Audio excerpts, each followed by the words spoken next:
ব্র্যাক ব্যাংকের আস্থা অ্যাপে নতুন ফিচার যুক্ত করা হয়েছে। সর্বশেষ যে অ্যাপে আপডেটটা এসছে, আপনি যদি আপডেট করে নেন তাহলে আপনার ক্রেডিট কার্ডের রিওয়ার্ড পয়েন্ট আপনি আস্থা অ্যাপের থ্রোতে ওয়েভ করতে পারবেন।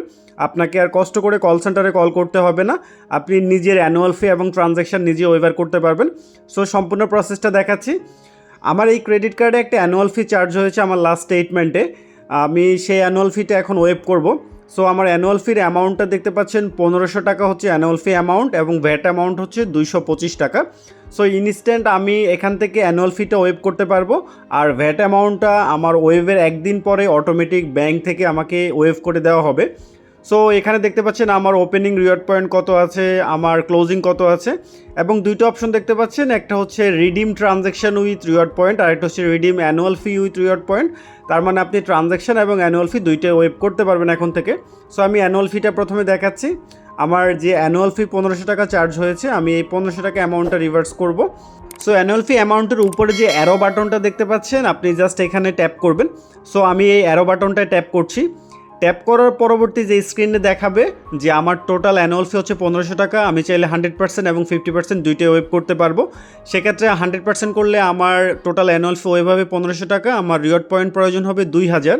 আর আমি চাইলে 50%ও করতে পারবো। সেক্ষেত্রে 50% যদি আমি সিলেক্ট করি তাহলে আমার অ্যানুয়াল ফি ওয়েভার অ্যামাউন্ট পাবো আমি 750 টাকা, আর রিওয়ার্ড পয়েন্ট কেটে নেবে 1000।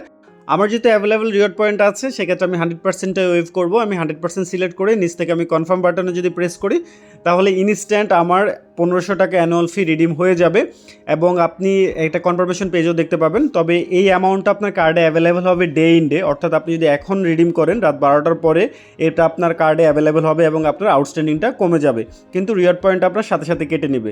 এখানে একটা কথা বলে রাখছি, সেটা আপনি যদি এখন 50% করেন তাহলে পরবর্তীতে কিন্তু আপনি আর 50% অ্যাপের থ্রোতে করতে পারবেন না। সেক্ষেত্রে আপনাকে কল সেন্টারে কল করে আবার 50% ওয়েভ করতে হবে। সো আপনি অ্যাপের থ্রোতে শুধুমাত্র একবার করারই সুযোগ পাবেন অ্যানুয়াল ফি ওয়েভ করার জন্য। এখন আমি আপনাদেরকে দেখাবো কিভাবে আপনি ট্রানজ্যাকশন রিভার্সাল করবেন। তো তার জন্য আমি আবার ব্যাক পেজে আসলাম। এখান থেকে transaction redeem with reward point সেটা আপনি সিলেক্ট করলাম। এবার আমার অ্যাভেলেবল রিওয়ার্ড পয়েন্ট অনুযায়ী আমার যে ট্রানজ্যাকশনগুলো আছে যেটা আমি রিডিম করতে পারি, এখানে হচ্ছে প্রতি 100 রিওয়ার্ড পয়েন্টের ভ্যালু হচ্ছে 30 টাকা। সুতরাং আমার অ্যাভেলেবল রিওয়ার্ড পয়েন্ট অনুযায়ী আমাকে ট্রানজ্যাকশন লিস্টটা দেখাচ্ছে। এখানে আপনি লাস্ট 60 ডেজের যে কোনো ট্রানজ্যাকশন রিডিম করতে পারবেন যদি আপনার অ্যাভেলেবল রিওয়ার্ড পয়েন্ট থাকে। সো এখানে আমার ট্রানজ্যাকশন লিস্টটা দেখতে পাচ্ছেন। আমি এখান থেকে যে কোনো একটা ট্রানজ্যাকশন যদি আমি এখন সিলেক্ট করি, আমি সেই ট্রানজ্যাকশন অ্যামাউন্টটা রিডিম করতে পারবো। ইনস্ট্যান্ট আমার কার্ড বা অ্যাকাউন্ট থেকে আমার রিওয়ার্ড পয়েন্টটা কেটে নেবে, আর আমার টাকাটা অ্যাভেলেবল হবে ডে ইন্ডে গিয়ে। সো এখানে ক্লিক করলাম, এখানে আপনি অ্যামাউন্টটা দেখতে পাচ্ছেন, কত রিওয়ার্ড পয়েন্ট কেটে নেবে, আমার অ্যাভেলেবল কত আছে সেটাও দেখতে পাচ্ছেন, এবং নিচে নোটিফিকেশনও দেখতে পাচ্ছেন যে 100 রিওয়ার্ড পয়েন্টের ভ্যালু হচ্ছে 30 টাকা। এবার আমি যদি সিম্পলি এখান থেকে শুধুমাত্র কনফার্ম বাটনে প্রেস করি, কোনো পিন বা ওটিপি কোনো কিছুই প্রয়োজন হবে না, ইনস্ট্যান্ট আমার রিওয়ার্ড পয়েন্টটা রিডিম হয়ে যাবে। সো এখন খুব সিম্পলি আপনি যদি ব্র্যাক ব্যাংকের আস্থা অ্যাপটা আপনি আপডেট করে নেন তাহলে কিন্তু আপনি ক্রেডিট কার্ডের রিওয়ার্ড পয়েন্ট আপনি আস্থা অ্যাপ বা আপনি চাইলে ওয়েবের থ্রুতেও কিন্তু আপনি রিডিম করতে পারবেন। আপনাকে কষ্ট করে কল সেন্টার বা অন্য কোথাও কল করতে হবে না।